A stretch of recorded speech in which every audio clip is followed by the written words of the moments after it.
All right, hello AP Calculus BC. This is a video lesson over topic 8.13, and it is finding arc length on a curve and using that arc length to possibly find the total distance traveled. So we are given these formulas here. It says suppose that f is a continuous function on the interval from a to b, and we want to find the arc length of the curve given some function f of x over the interval from a to b. And so we're going to use the integral. The x value integrals that we are provided is the bounds on our integral, and then we have to find the derivative of our function. That's being squared, and then we're adding 1 underneath the square root. So it's the square root of 1 plus f prime of x squared. Now, if we are finding vertical arc length as opposed to horizontal arc length, everything has to be in terms of y. And that should not be a surprise because we have seen the variables needing to switch if we are looking at things in terms of vertical instead of horizontal. So let's take a look at the first example. It says set up an integral that represents the length of the curve defined by the function f of x equals x squared on the interval from 1 to 4. The points are kind of hard to see.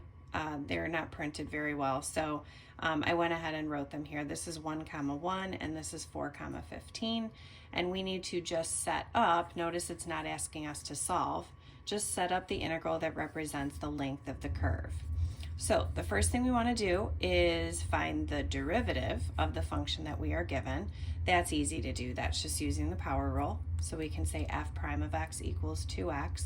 And now we can set it up using our formula up here at the top. So because they're giving us the interval from 1 to 4, we know that it's going to be a horizontal arc length. And so those are going to be the bounds on our integral. And then we're going to say 1 plus the 2x squared, which you can simplify that if you want. You do not have to. And then you have the dx. I just left mine as 2x quantity squared, but if you wanted to write that as 4x squared, you could. All right, that's example 1. Example 2, very similar. Let me make sure I'm showing the graph here. And again, I rewrote the points because it's kind of hard to see. This is 1 comma 1.5, or you can think of that as 3 over 2.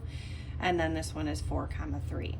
Notice this one is kind of an interesting curve. It's not a function because it doesn't cross the vertical line test. And notice they're giving us the function in terms of y. So we can see that this is an example where we're going to use the vertical arc length, okay? So it says set up an integral that represents the length of the curve given this function on the interval. Notice it's the y values from 3/2 to 3. And that makes sense because our y value here is 3/2 and our y value here is 3. So everything's going to be in terms of y. So the first thing we have to do is find the derivative of our function, okay? And that's not too easy to, or that's not too difficult to do. You're just going to use the power rule by bringing the 2 in front. That's where this 8 came from. But then don't forget about the chain rule. The derivative of the inside is -1. So I put that at the end. And then what you can do is multiply the 8 times the -1. So this is our derivative of the equation in terms of y. Now we can set up our integral. We're going to use our 3/2 and our 3 as our bounds, and then we are going to use our function squared. So we have 3/2 to 3 as our bounds, and then we have 1 plus the derivative that we found all squared, and make sure it's in terms of y, so you should have dy at the end. All right, example 3, a little bit different. I know I just revealed the answer, but that's okay. This one's a little bit different because they give you the integral setup and you have to find the function. It says find the curve which contains the point 0, 3, whose length from x equals 1 to x equals 4 is given by this integral. Okay, so what I did first was I identified, here, let me grab this. I identified the fact that inside the square root is supposed to be the formula 1 plus f prime of x squared, right? That's from the formula. That is what goes inside of our square root. And so that equals what they have inside the square root here as well. So I can set them equal to each other. And then I can subtract 1. And then I can square root both sides. No need for plus or minus here because we're only talking about a positive curve here. The negative would cause a lot of imaginary situations. And then from here, we can use the integral to find the original problem, because if this is the derivative, let's take the integral of it to find the original f of x. And so if we take the integral of 4x cubed, that's going to get us x to the 4th. Of course, we don't have any bounds on our integral, so we have to remember our plus c value. And that happens to be option D. All right, let's flip over and take a look at example 4. So this one we are talking about a bug crawling on a window pane, and it's following the path of y equals x plus 2 sine of x, and the bug starts crawling at 0, x equals 0, and stops crawling at x equals 3 pi. And what we want to do here is, first of all, find the we want to find the derivative. Notice here we are finding distance traveled now, okay, but that's essentially the same thing as arc length. So we're going to use the arc length to find the distance traveled. So first, let's find the derivative of the function that we're given here. The derivative of that should be easy. The derivative of x is 1, and then the derivative of 2 sine of x is 2 cosine of x. Then what we can do is put that under the integral with our bounds that we're given here using 0 and 3 pi. And then we can type that in the calculator to be able to get our total distance traveled. So we're going from 0 to 3 pi, and then we have 1 plus the derivative here, 1 plus 2 cosine of x, all squared. And then if you enter that in your calculator, you should get 17.416. All right, the last example here is one of my favorite, actually. What we're being asked to do, it says, first of all, we have a function e to the 2x, which is this curve right here, okay?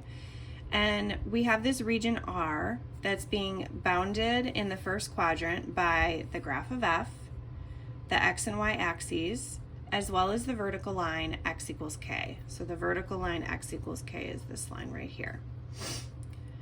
The region R is shown in the figure below. So here it says write but do not evaluate, because obviously we have a lot of unknowns here. We don't know what k is, so we can't evaluate it. But we want an expression that gives us the perimeter of R. And it has to be in terms of k, because obviously we don't have what k is, so it's going to be in terms of k. So it's sort of like a weird trapezoid shape, but this curve here doesn't allow us to use any kind of normal distance formula shapes that we have. So good news is we know what this little section is here. That has a length of 1. The length down here, again, we don't know what k is, but if it were a number, that would actually be the distance. So we know that the bottom here, the distance is k. And then this piece here, because we know this function is e to the 2k, we know that that is the height e to the 2k. That is the distance of this piece here. Now, to find the distance of this piece, we are going to use our new arc length formula. So first we have to find the derivative of the function that we are given.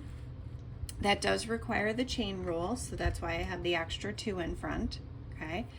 And then I can go ahead and reveal the big solution here. So this is going to be the arc length formula for this curve here, okay? So we're going from 0 to k, those are my x values. And then I have the square root of 1 plus the derivative squared. Okay, but then the full perimeter is going to include all the pieces that I talked about. So this little piece down here is where the 1 comes from. This piece down, this piece down here at the bottom is where the k is coming from. And then this vertical piece is where the e to the 2k is coming from. And then the curved piece at the top, that's where our arc length formula comes in. And we can leave it in terms of k because we don't know what k is. So that's how you would find perimeter of sort of a strange shape like that. All right, and that is arc length.